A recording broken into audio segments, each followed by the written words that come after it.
Terry. So one of the documents I sent you on Sunday was a truncated version of the outline for this new part of the course. And you'll see that there were only 4 classes outlined there. And in fact, I've already changed number 4 fairly significantly, so I'll have to resend that at some point. But anyway, it'll give you an idea that the first 2 sessions are not actually going to be discussing Buddhism in any detail. We're going to wait until we get to the 3rd and 4th classes, and then for several more after that.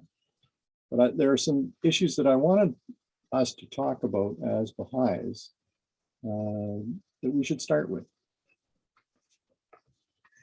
So it's been almost 6 months since we completed part 2 of the Arc of Ascent. After our strenuous mind-expanding encounter with Sri Aurobindo's higher levels of mind, which are accessible by all human beings willing to make the necessary effort, I trust you are now well rested and eager to continue exploring our theme of spiritual evolution. In part 3 of the course, we will immerse ourselves in the fascinating world created by Gautama Buddha some 2,500 years ago. We will review the earliest statements of his teachings available to us, concentrating on his sayings, the 4 Noble Truths, the 8-factored path, and the doctrines of impermanence, samsara, and karma. Next, we will focus on the 3 turnings of the wheel of Dharma. These turnings are also translated as promulgations, interestingly enough, as one scholar recently translated the word, represent the views and practices of the Hinayana, Mahayana, and Vajrayana forms of Buddhism. Thirdly, we will dive into Tibetan Buddhism, which makes these 3 forms more clearly visible than any other modern forms of Buddhism. After a quick review of the transmission of Buddhism from its homeland in India to its northern neighbor, we will scrutinize a number of the stages of meditation practiced by 3 different groups of Tibetan Buddhists: lay people, monks, and nuns, and solitary forest dwellers. So once we've gained an appreciation of the stages of spiritual progress offered to devoted Buddhists, we will switch our attention to the hierarchy of spiritual development proposed by the contemporary American visionary Ken Wilber. He himself has practiced forms of Buddhist meditation for almost 35 years. 15 years in Zen, then 19 in Dzogchen and Mahamudra Tibetan Buddhism. It's his carefully considered opinion that Buddhism, quote, contains perhaps the world's most sophisticated and stunning understanding of meditation of any tradition, anywhere, anytime, end quote. Whether or not this assessment ultimately proves true, I believe that its extensive treasury of meditation practices constitutes Buddhism's greatest gift to both Baha'is and the world at large.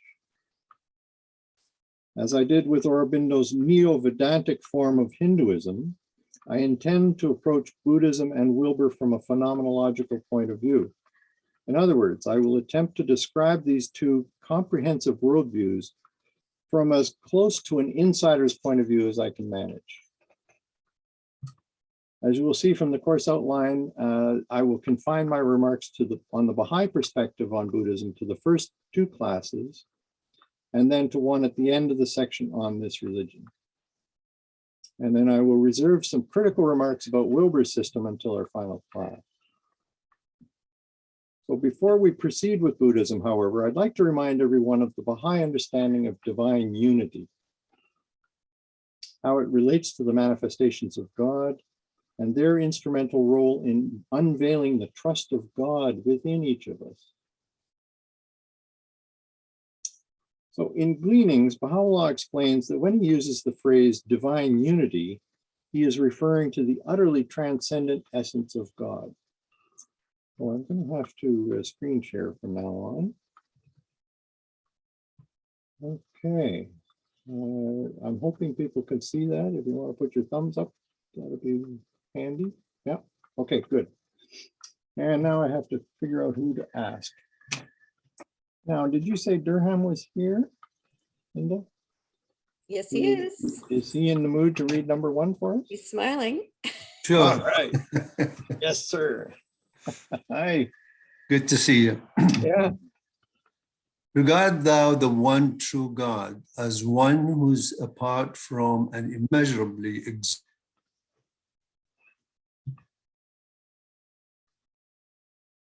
exalt whole universe reflected his glory.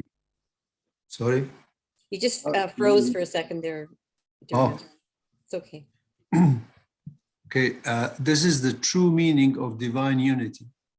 He who is the eternal truth is the one power who exercises undisputed sovereignty over the world of being, whose image is reflected in the mirror of the entire creation.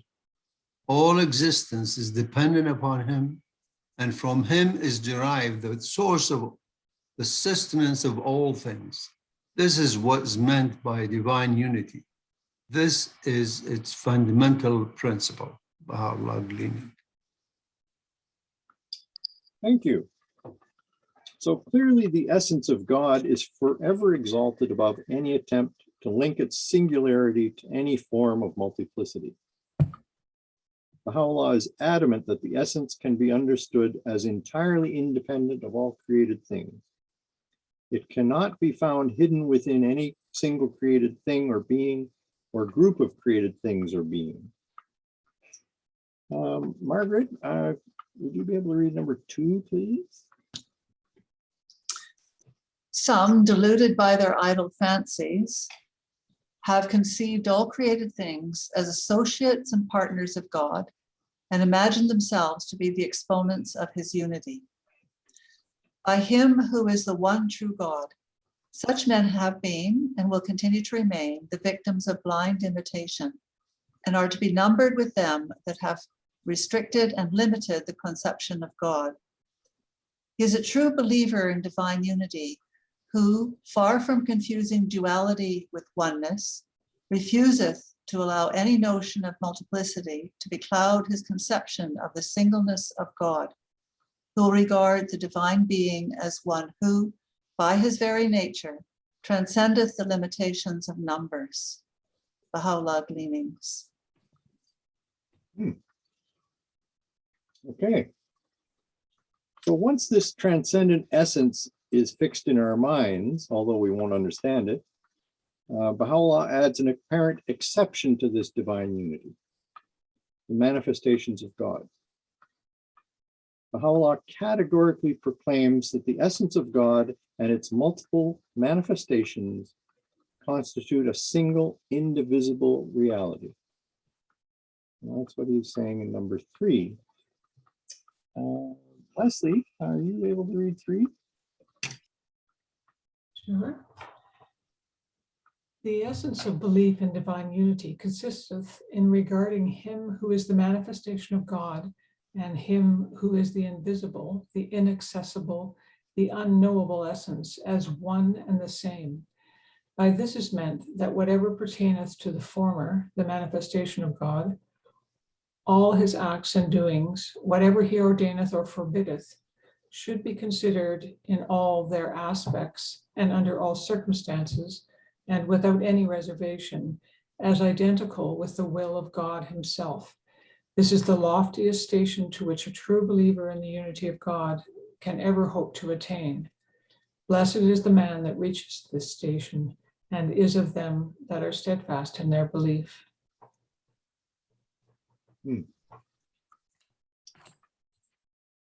Okay, so if you ever wanted to know what the unity of God is, here it is in black and white.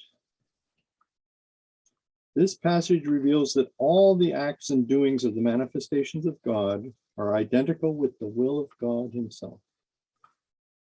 To me, this has the implication that the two stations of the manifestations, that is, unity and distinction, must both be subsumed within the divine unity that Baha'u'llah is expounding. Let's see what Baha'u'llah has to say about this one. Suzanne, please. I'll just scroll up. Suzanne just left her chair for a sec, Mark. Oh, there she is. Oh, she's back? Okay, Suzanne. You heard me calling you, eh? Could you unmute yourself, Suzanne? I'll scroll as you read. Number 4? Yes, please. Okay. These manifestations of God have each a twofold station. One is the station of pure abstraction and essential unity. In this respect, if thou callest them all by one name and dost ascribe to them the same attribute, thou hast not erred from the truth. Even as he hath revealed, no distinction do we make between any of his messengers, for they one and all summon the people of the earth to acknowledge the unity of God and herald unto them the Kathar of an infinite grace and bounty. They are all invested with the robe of prophethood and honored with the mantle of glory. These countenances are the recipients of the divine command and the daysprings of his revelation. This revelation is exalted above the veils of plurality and the exigencies of number. Thus he saith, our cause is but one. Inasmuch as the cause is one and the same, the exponents thereof also must needs be one and the same. Bahala. Okay, thank you. So it's not particularly difficult to perceive the unity of the manifestations of God as an articulation of the unknowable essence.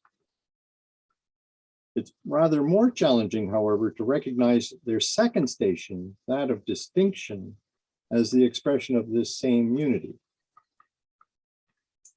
David Erickson, are you in the wings there for number 5? Could you unmute yourself, David?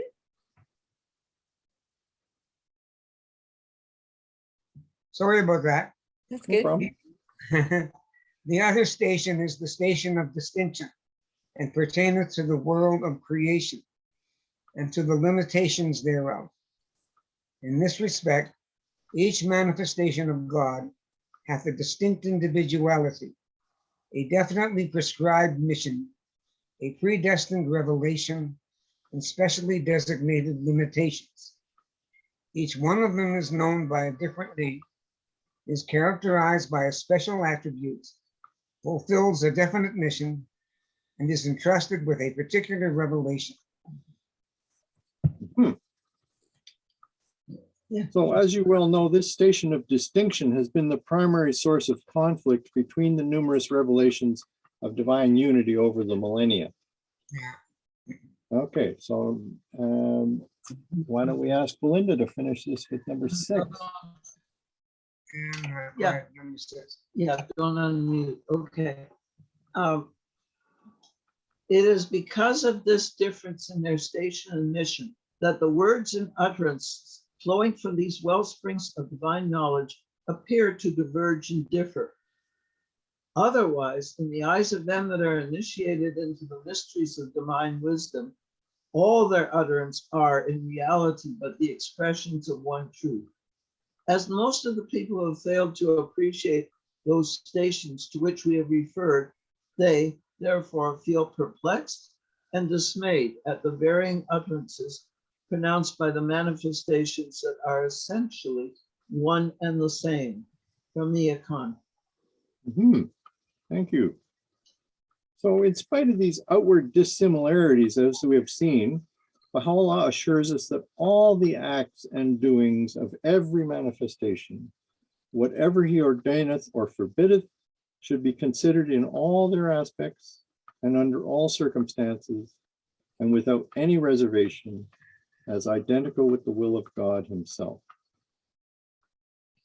So I suspect this will prove to be a revolutionary concept for many people when it becomes widely known. Consequently, from the Baha'i point of view, when Abdu'l-Baha identifies Gautama Buddha as one of the independent prophets of God in some answered questions, we have no choice but to deduce that Gautama Buddha embodied divine unity through both his stations of unity and distinction. and expressed the will of God throughout his lifetime. For this reason, studying his life and teachings is indispensable for Baha'is who wish to fully inform themselves of the extensive history of God's interaction with humanity before 1844. If I'm understanding these paragraphs correctly, Baha'u'llah is explaining that the essence of God transcends all notions we currently have of monism and dualism, no matter which religious tradition they appear in. We're going to examine this profound topic in greater detail once we've completed our presentation of Buddhism. In the final class, before we begin to investigate Wilber's synthesis of the world's wisdom traditions, I plan to examine the scholarly debate between Mujan Momin and Ian Kluge concerning the relative nature of all human conceptions of God. For the moment, let me just say that I believe that it is the primal will that enters into active relations with limited created beings, rather than the essence of God. Okay, let's talk about the trust of God. As a manifestation of divine unity, Gautama Buddha shared the goals of all earlier and all subsequent manifestations, although he had to tailor his teachings to address the capacities of his particular audience. All right, let's see. How about Alan Fuller for number 7? Thank you. The prophets and chosen ones have all been commissioned by the one true God, magnified be his glory, to nurture the trees of human existence with the living waters of uprightness and understanding, that there may appear from them that which God hath deposited within their inmost selves. So in Gautama's case, this divine deposit would come to be identified as one's Buddha nature. Baha'u'llah would refer to this entity as the trust of God. Okay, how about Lori? Okay. Number 8. These essences of detachment, these resplendent reality, the manifestation of God, are the channels of God's all-pervasive grace. Led by the light of unfailing guidance and invested with supreme sovereignty, they are commissioned to use the inspiration of their words, the effusions of their infallible grace, and the sanctifying breeze of their revelation for the cleansing of every longing heart and receptive spirit from the dross and dust of earthly cares and limitations. Then and only then will the trust of God, latent in the reality of man, emerge, as resplendent as a rising orb of divine revelation, from behind the veil of concealment, and implant the ensign of its revealed glory upon the summits of men's hearts. Baha'u'llah. Oh, what a fascinating, inspiring quote that is.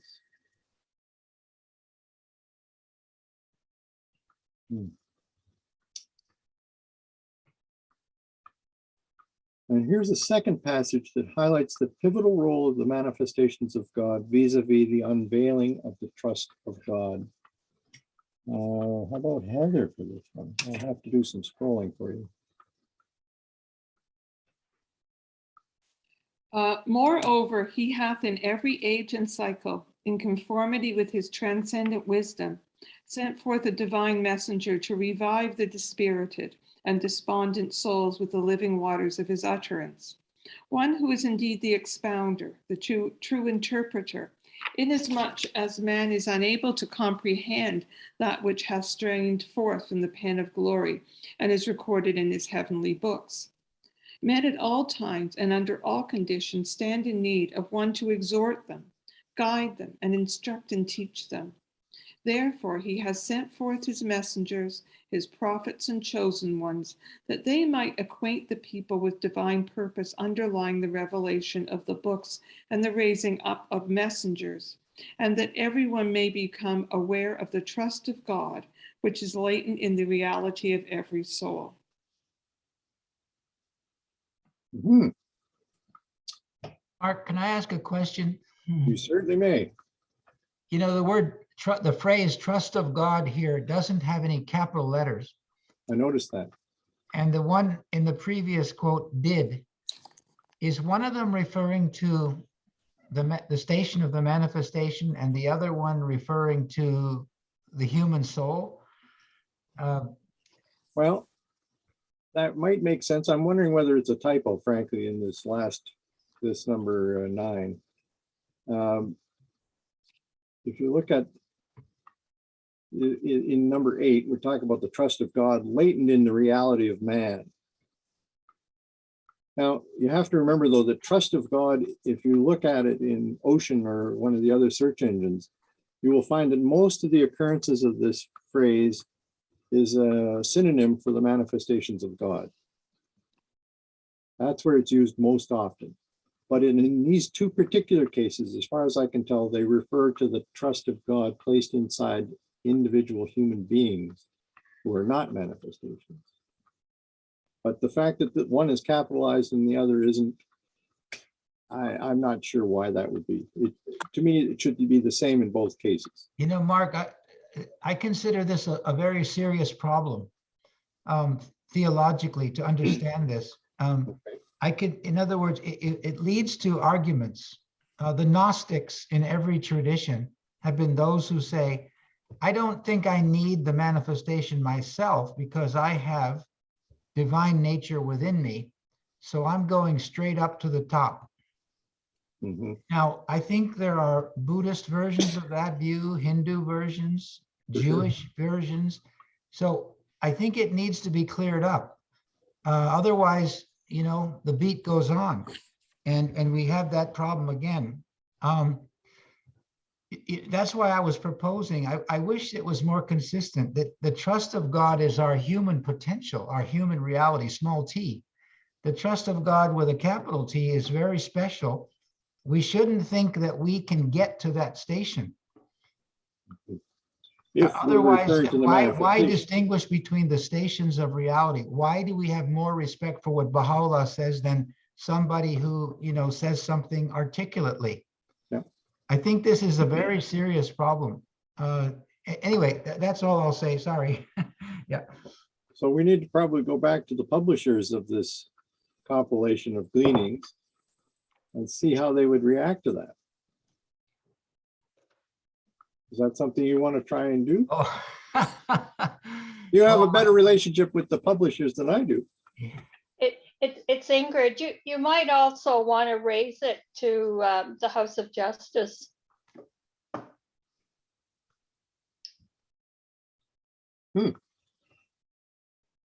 But I think before you do that, you probably need to look at all the cases where trust of God appears in the writings. And there are quite a few where it's referring specifically to the manifestations, clear from the context that that's what we're talking about. You see, these two I pulled out because they weren't referring in that way. You know, Baha'u'llah overwhelmingly says we can't really go higher than our human station. Mm-hmm. He says that over and over and over again. So we cannot possibly be identified with the trust of God if the trust of God, capital letters, is the role of or station of the manifestation. I don't know. It seems like Baha'u'llah goes out of his way because human beings have done that throughout history, identified themselves as partners with God and as partners with the manifestation. I'm just as good as the manifestation. In fact, I don't need him. That point of view comes up. For sure. And it'll continue to come up. Now I'm worried that it's going to keep coming up over the next 300 years too, as well. I'm going to have to second, it's Lori, I'm going to have to second Ingrid's recommendation, because if we write, there will be someone there who is assigned the task of a reply. And if we just discuss it among ourselves, we might not get the right answer, but certainly the House of Justice Research Department will have something to say. We need deeds and not words. Okay. We Well, won't we've say. got it. We've got Durham already working on this. He's agreed to look at the different versions of gleanings to see whether in fact there is some typo involved here or what. But it's an important point, and this issue that Harold is raising about people in many revelations thinking that they can do without the manifestation will certainly come up in our discussions about Buddhism. So stay tuned. Okay, for now, let's talk about the Baha'i view of the Buddha. So the number 9, as you know, is regarded as the number of perfection in the Baha'i faith. According to Shoghi Effendi, Baha'is view this number as sacred because it is symbolic of the perfection of the Baha'i revelation, which constitutes the 9th in the line of existing religions, the latest and fullest revelation which mankind has ever known. And that's from a letter he wrote in July of 1936. So the other religions in the order of their appearance are Hinduism, Buddhism, Zoroastrianism, Judaism, Sabianism, Christianity, Islam, and Babism. Of course, these are not the only religions that have ever appeared in the world. They're the only ones which still exist. Both Abdu'l-Baha and Shoghi Effendi acknowledge the station of the Buddha, the founder of the second religion on our list, referring to him as an independent manifestation of God. It's Some Answered Questions 43.8, and a letter of Shoghi Effendi's from December 1941 to the Assembly of Australia and New Zealand. Okay, so let's take a look at these here. Number 10. How about Ingrid?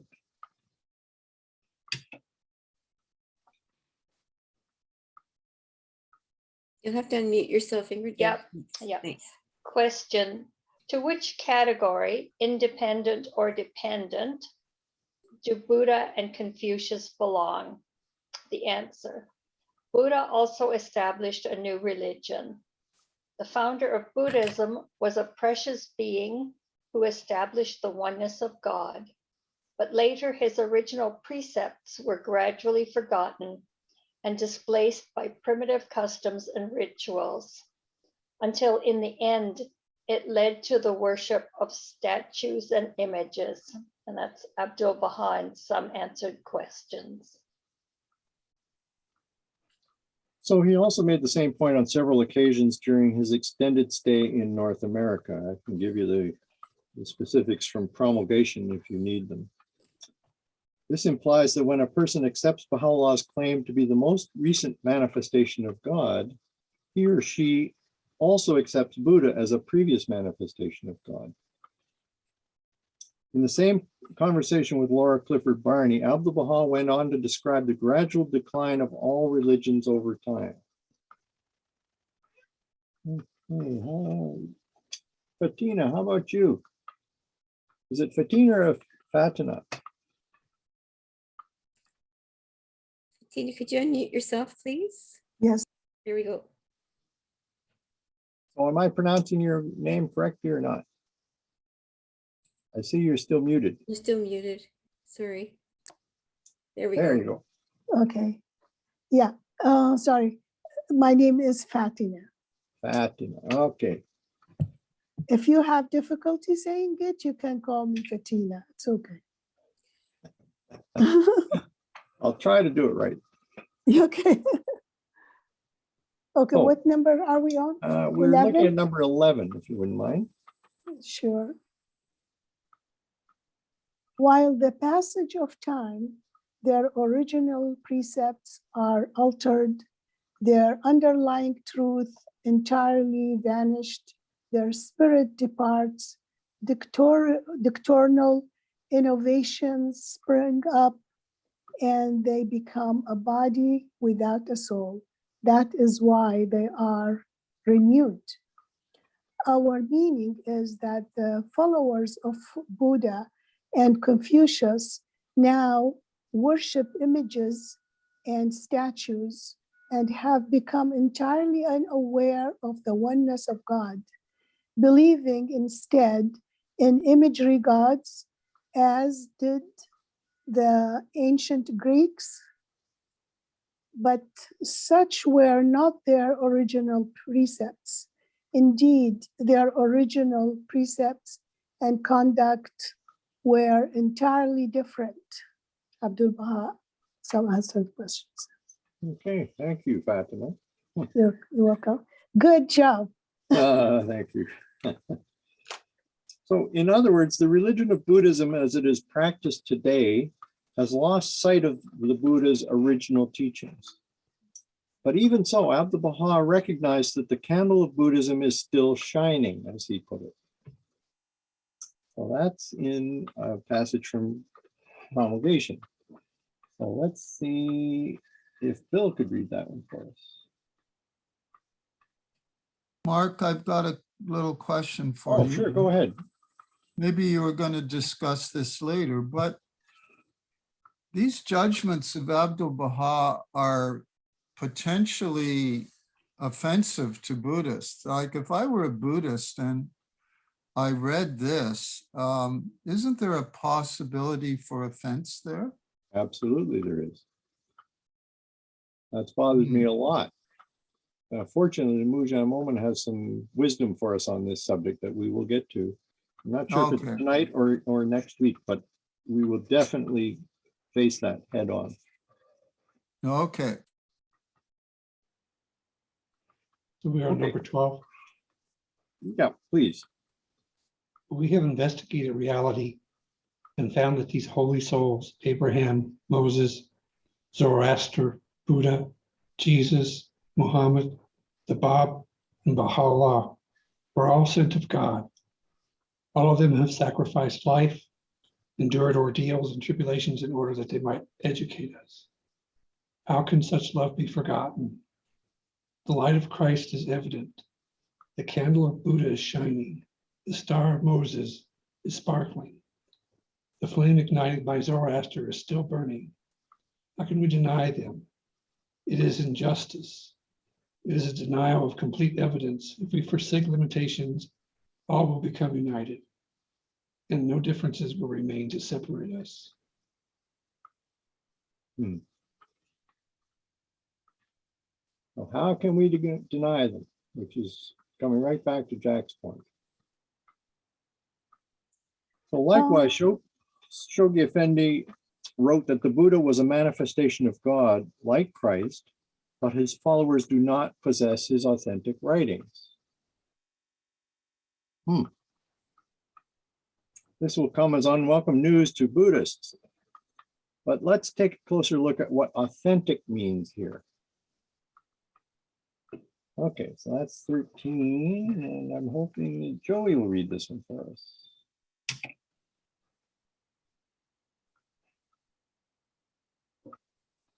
We cannot be sure of the authenticity, word for word, of any of the past holy scriptures, except the Quran, as they were either not written down during the prophet's lifetime or have been changed in the course of time and the originals lost. The letter written on behalf of Shoghi Effendi. That's right, thank you. So the teachings of the Buddha may not be fully authentic in the way the writings of Muhammad, the Bab, and Baha'u'llah are, but to simply deny outright the present day and historical reality of Buddhism would be unjust.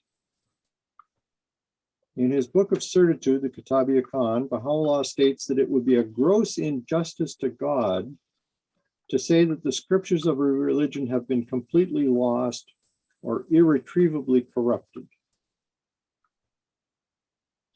Okay, let's look at this next 14. Danielle, how about you?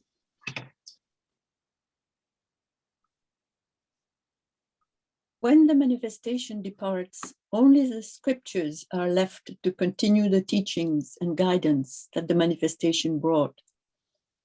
God would not remove from the people the only source of guidance that they had left, Mujan Moment. Mhm. That's a very important point. So God arranges things that so somehow or other,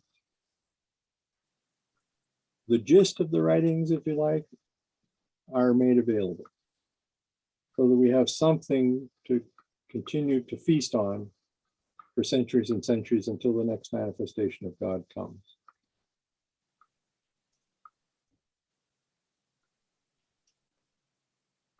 God would not remove from the people the only source of guidance that his messenger has left. Consider what he has to say about the Gospels of Jesus. Okay, and that I will hope will be Jack. Number 15. We have also heard a number of the foolish of the earth assert that the genuine text of the heavenly gospel doth not exist amongst the Christians, that it hath ascended unto heaven. How grievously have they erred? How oblivious of the fact that such a statement imputeth the gravest injustice and tyranny to a gracious and loving providence. How could God, when once the day star of the beauty of Jesus had disappeared from the sight of his people and ascended unto the fourth heaven, cause his holy book, his most great testimony amongst his creatures, to disappear also? What would be left to that people to cling to from the setting of the day star of Jesus until the rise of the sun of the Mohammedan dispensation? What law could be their stay and guide? How could such people be made the victims of the avenging wrath of God, the omnipotent avenger? How could they be afflicted with the scourge of chastisement by the heavenly King? Above all, how could the flow of the grace of the all-bountiful be stayed? Baha'u'llah Kitab-i-Iqan, paragraph 98. So, in the case of Buddhism, then, the exact words spoken by Buddha are not known for certain, word by word, due to the fact that they were transmitted orally for many generations before finally being written down. Some loss of accuracy is naturally to be expected, but that does not mean that they are to be disregarded. Here's Mujan Momon's understanding of their nature. That's number 16. How about Zilda? Okay. Nevertheless, the scriptures of manifestations of God other than Muhammad, the Bab, and Baha'u'llah are an accurate reflection of the message of the founders of these religions. They are a source of true guidance. They have retained their salvific efficacy. Mm-hmm. So the word salvific means having the intent or power to save or to redeem. From salvation. That's where salvation is. Yeah, right. Related directly. So given the thousands of pages of dialogues attributed to the Buddha, now available in many languages, such slightly qualified reverence is crucial to all future discussions with Buddhists. The fact that there are very few references made to Buddha in the Baha'i writings should not be taken as invalidating the status of Buddhism as an independent world religion. More accurately, it is evidence that there are few, if there were few or if any, Buddhists among the audiences of the Bab and Baha'u'llah. Let's talk about the Buddha's audience for a minute.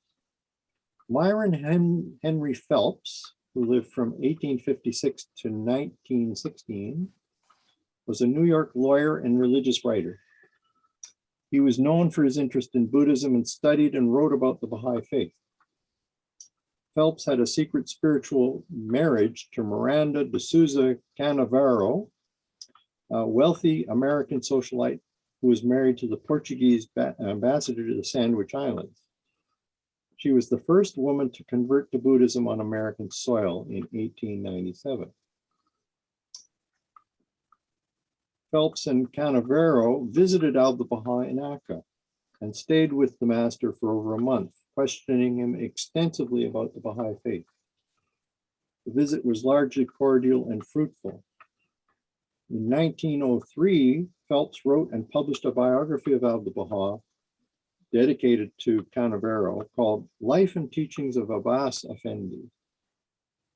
A second edition was published in 1912, which was vastly different than the first one because the Baha'is got a chance to edit it. The work has become well known among Baha'is for nearly a century and is especially popular due to its documentation of recollections by Abdu'l-Baha's sister, the greatest holy leaf, Bahiya Khanum. Now, Mark, I missed the reference. Did you say something about a marriage between Phelps and? No. Spiritual, you said a spiritual something. Yeah, they were like this, right? They were. Okay. Okay. She became a Buddhist. He was interested in Buddhism, although I don't think he became one. Yeah. So number 17, let me see. Hangme, how about you? First part. The fact that Phelps was not a declared Baha'i, although undoubtedly close and sympathetic to this religion, is probably an advantage to the non-Baha'i reader.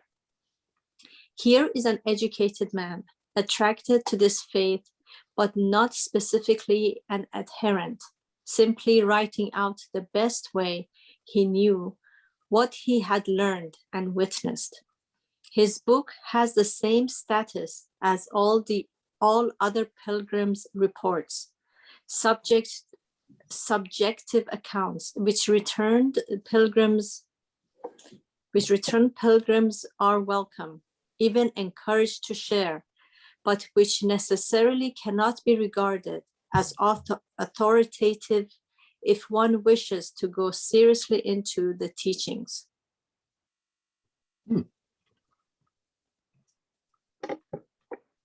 Oh. Now, according to Phelps, during one of their conversations, Abdu'l-Baha raised a fascinating point about the Buddha in the midst of his explanation of the station of distinction of the manifestations of God.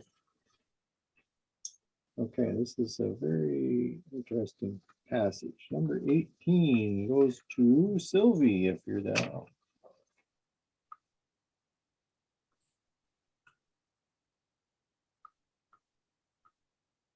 Are you there, Sylvie? Yeah, I am. Okay, Sorry. okay. Number 18. Yes, please. Each manifestation was alike great in himself. Each spoke with the same authority. Each alike breathed the Spirit of God. The same fundamental truth underlies the doctrines of each. The differences between them were not in themselves, but in the evolutionary stages of the peoples whom they taught. When Christ appeared, the people among whom he came were in a low state of intelligence. There was little or no discussion of abstruse questions among them.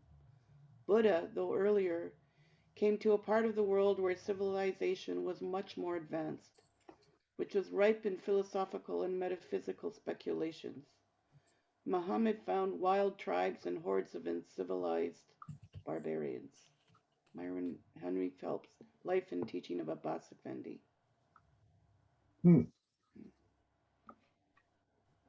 Well, this is an interesting thought that the Buddha came to a part of the world where civilization was much more advanced, ripe in philosophical and metaphysical speculation.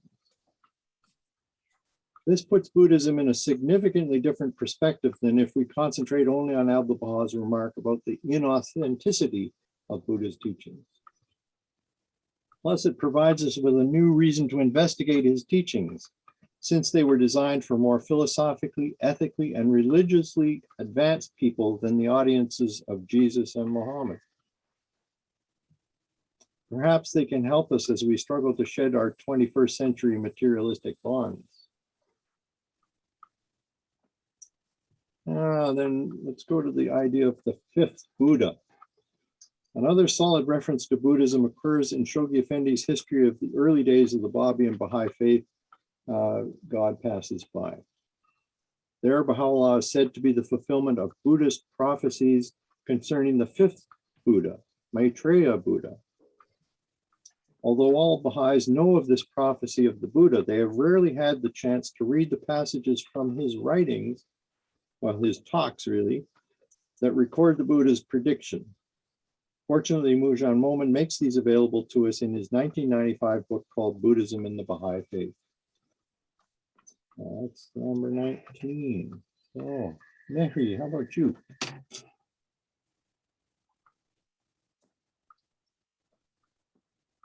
Todd, thank you, but sorry, this time I passed it. Okay. Thank you. No problem. So we're going to go to the next person, which is Linda O'Neill. Or is David Oak online? I didn't see him when No, David and Master A aren't here this evening. Okay, so let's go to Linda then. Okay.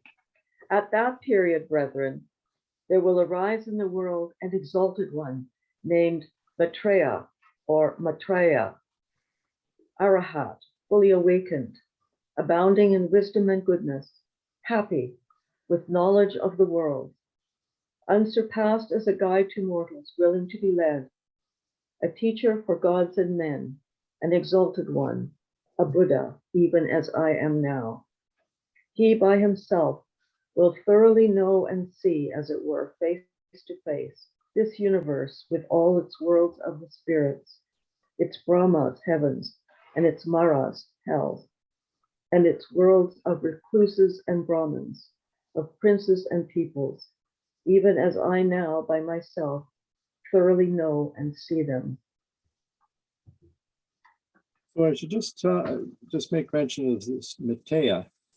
Now that's the same word, but in Pali, which is the language that the Theravada Buddhists write in. The term Maitreya is the Sanskrit equivalent. So you can see they're pretty close, but there are some differences, which I've become more and more familiar with as I continue to read, because the two languages will be in brackets after English terms. Oh, Mark? Yes. I think there's something very significant about Maitreya or Maitreya that what that means. It seems to mean friend of all, or Buddha of universal fellowship. You know, I've seen several different, attempts to kind of say what that name means. Mm-hmm.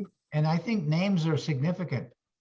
So a Buddha of universal fellowship would be a Buddha or an enlightened one or a manifestation that had a message for all people, not just one part of the world. Yeah.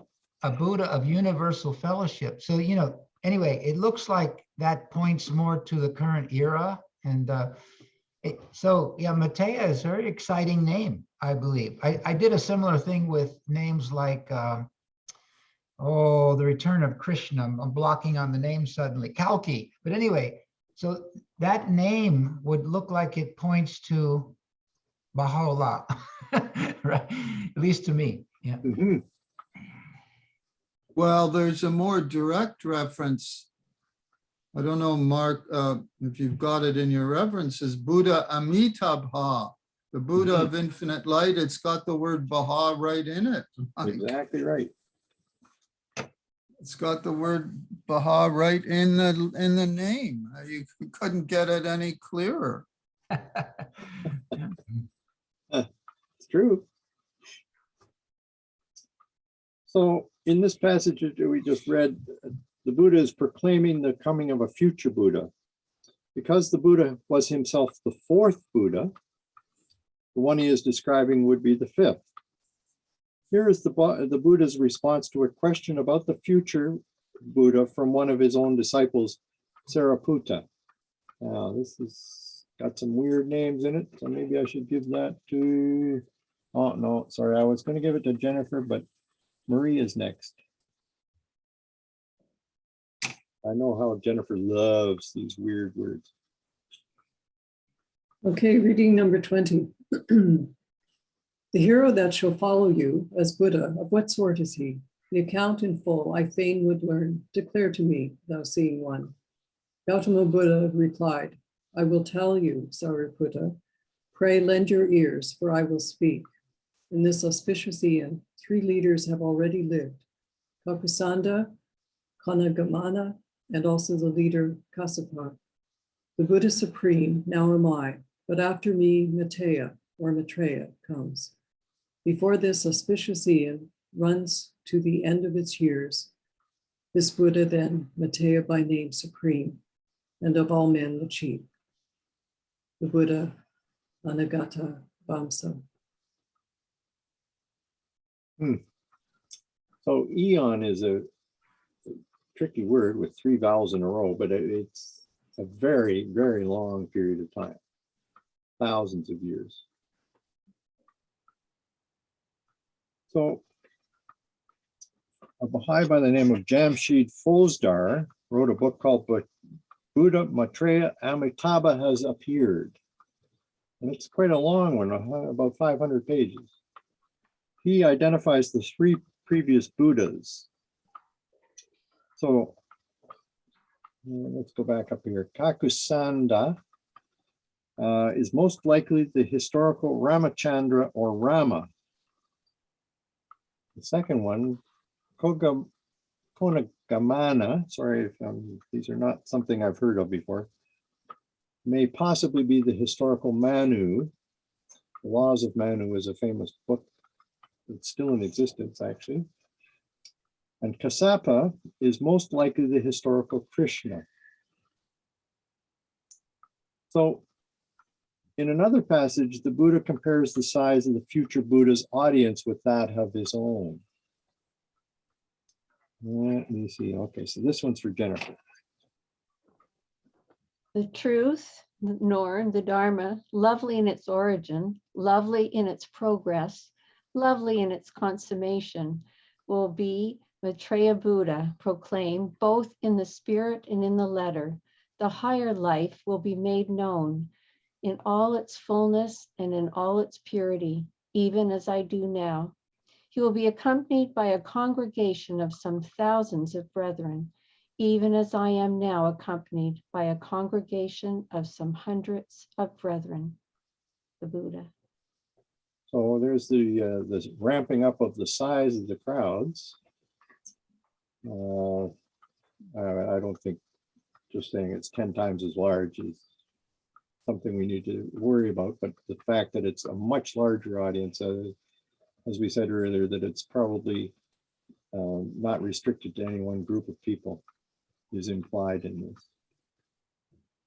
So the Buddha prophesied that Maitreya Buddha's teachings would reach a much larger audience than he was able to.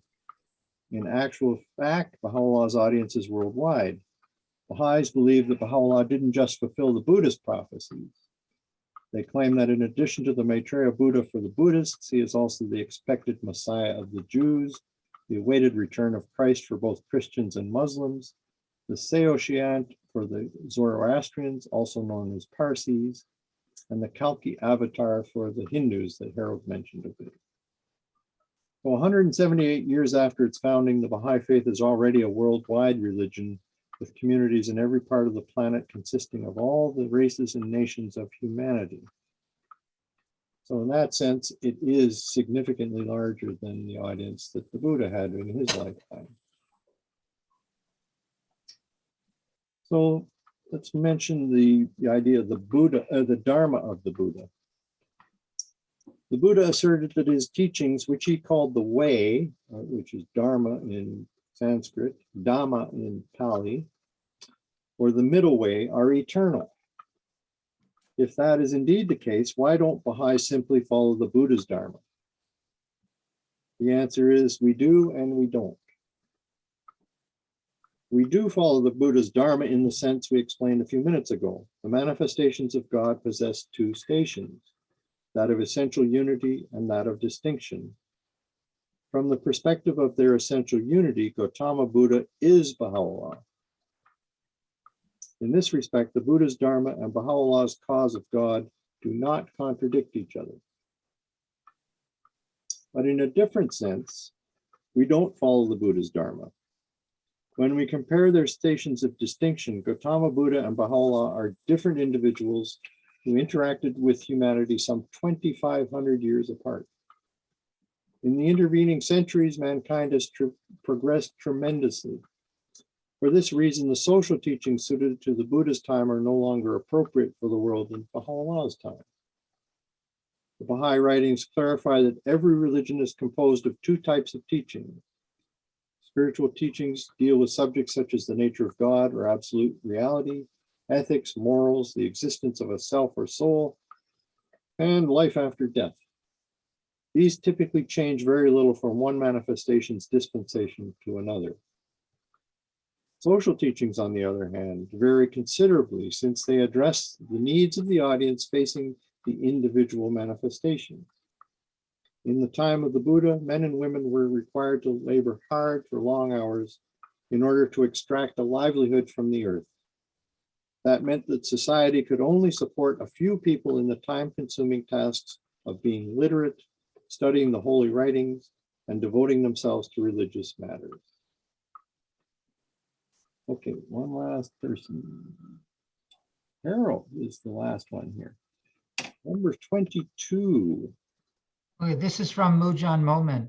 Thus the Buddha gave instructions for setting up of an order of monks, the Sangha, a few people whose vocation it would be to study the Buddhist texts, to lead the holy life, and to guide the illiterate masses.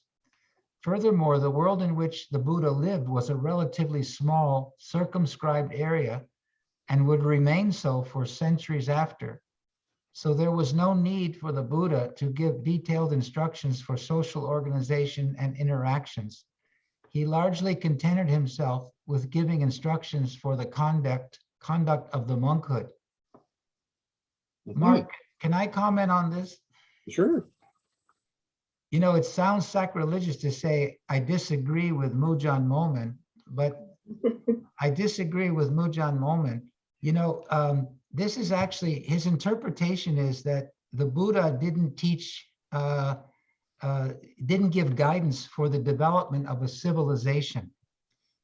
And in fact, in The Secret of Divine Civilization and elsewhere in the Baha'i writings, we're taught that manifestations teach both individual spiritual growth as well as collective moral growth, right? In other words, it's a twofold moral purpose of the revelations. I found a lot of writings that are attributed to the Buddha that have a lot to do with society as a whole, how it should be shaped. There was an emperor named Ashoka. I did some research on him. He came about 250 years after the Buddha, and he united pretty much all of India under Buddhism. And he spread it to Sri Lanka, what we would call Sri Lanka and Southeast Asia. So he made Buddhism a world religion that had civilizing power. All the religions have civilizing power. So the implication here from Mujan Momen is Buddha didn't think about that. He lived in a small area and he didn't give teachings that could generate a civilization.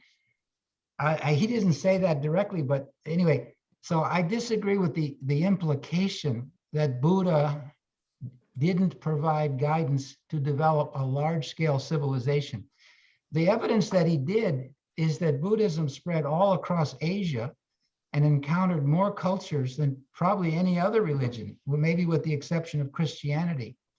So Buddhism had socializing and civilizing power, and that was because of the light shared by the Buddha about collective human life.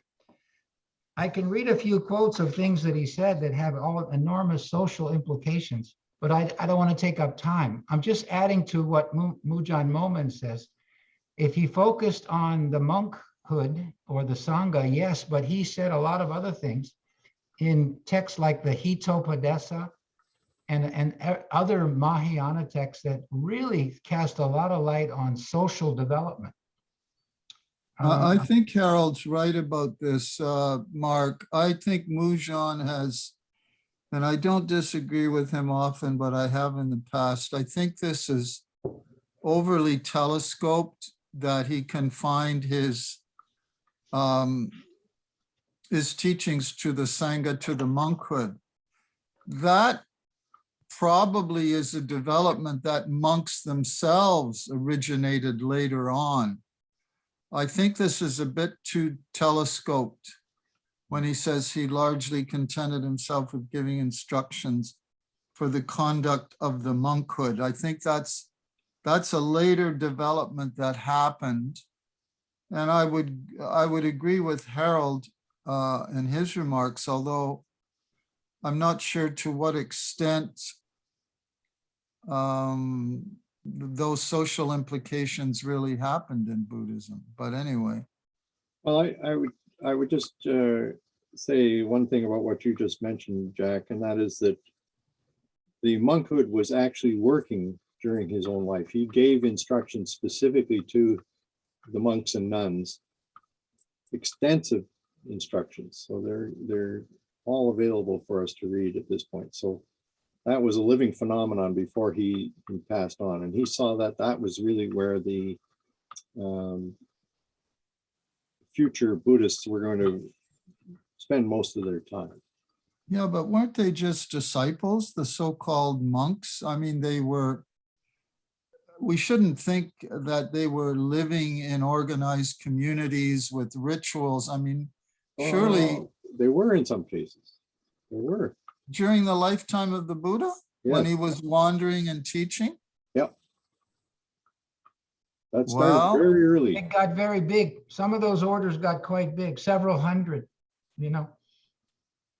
Yeah. But I got to add something else, Mark, too. So, Sure. you know, I tried to ignore Mahayana Buddhism in understanding Buddhism. I think this is what Mujan Momen has done. He's stuck with the early text, the Theravadan. Yeah. So he's reporting a Theravadan point of view. I tried to do that too until I couldn't do it anymore. Here's another parallel. What if you thought about Jewish revelation as only what came out of Moses? So in other words, what we know about Judaism is the first 5 books of the Bible. Unfortunately, you can't do that because there were later prophets in Moses's tradition, and they too were considered revealers. You have to have Isaiah and other prophets to understand Jewish revelation. In the same way, you have to have Mahayana scriptures to understand the later development of Buddhism. They hit me like a thunderbolt because I was just trying to explain things with Theravada alone. You just can't do it. You can't understand why Buddhism appealed to Asia and marched across it and spread to millions and millions and millions of people until you look at Mahayana, the large raft Buddhism. Similarly, so in other words, the scriptural tradition of Buddhism is longer, just like it is for Judaism. It's longer. It stretches a couple of hundred years. Those are revelatory texts that came later, but like the writings you showed said, they're not authentic in the sense of, but they're still authoritative. They still carry the spirit of the Buddha to other cultures. Anyway, that's what I came to after a lot of blood, sweat, and tears. Okay, so we have a couple of hands up. I see Ingrid first and then Belinda. Anybody else? Okay, let's take them in order. Ingrid. Yeah, mine was just, I may have missed it, Mark, but we're reading a lot, and understandably from, works written by Mujan Momen. I don't know if everybody in the group actually knows, who Mujan Momen is, what kind of status he has in the faith. So I just wondered if you might want to just explain that in a sentence or two. Wow. Well, he's a Baha'i scholar who's been producing works now for close to 40 years. He comes from Britain. He made a real name for himself in his studies of Shiism. That's his most famous book, An Introduction to Shia Islam. But he's written extensively on the history of Iran, in Persia in the early days. He's just published a second volume, massive piece of scholarship. But he's written about other religions as well. He did one on Hinduism. These are slender volumes. The one on Buddhism is also very slender. But he's also well known for a book called The Phenomenon of Religion, which is a textbook, if you like, of comparative religion. Anyway, I think he is highly regarded in the faith, but it's possible that In that book, he does better, I believe, because he quotes Mahayana scriptures and a whole range of scriptures from other faiths. it was written much shows later range. than the book on Yeah. Buddhism. Yeah. So he's I obviously would evolved. say that to add to what Mark is saying, Mujan is a friend of mine, and I've stayed with him and Wendy on a number of occasions. What is, I don't think he understands mysticism, but that's another story.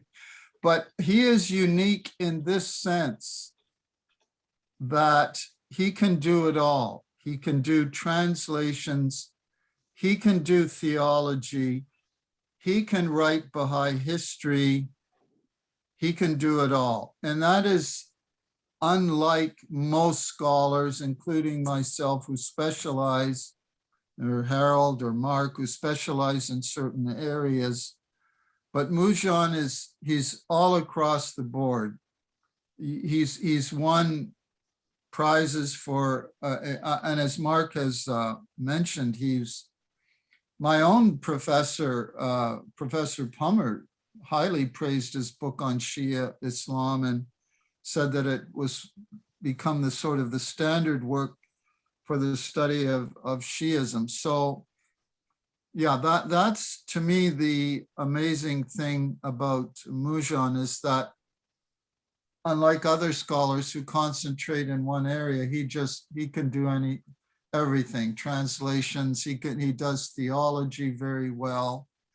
And of course, Islamic studies, world religions. So he's almost, I would say, almost in a class by himself, and he's highly respected in the Baha'i world among other scholars.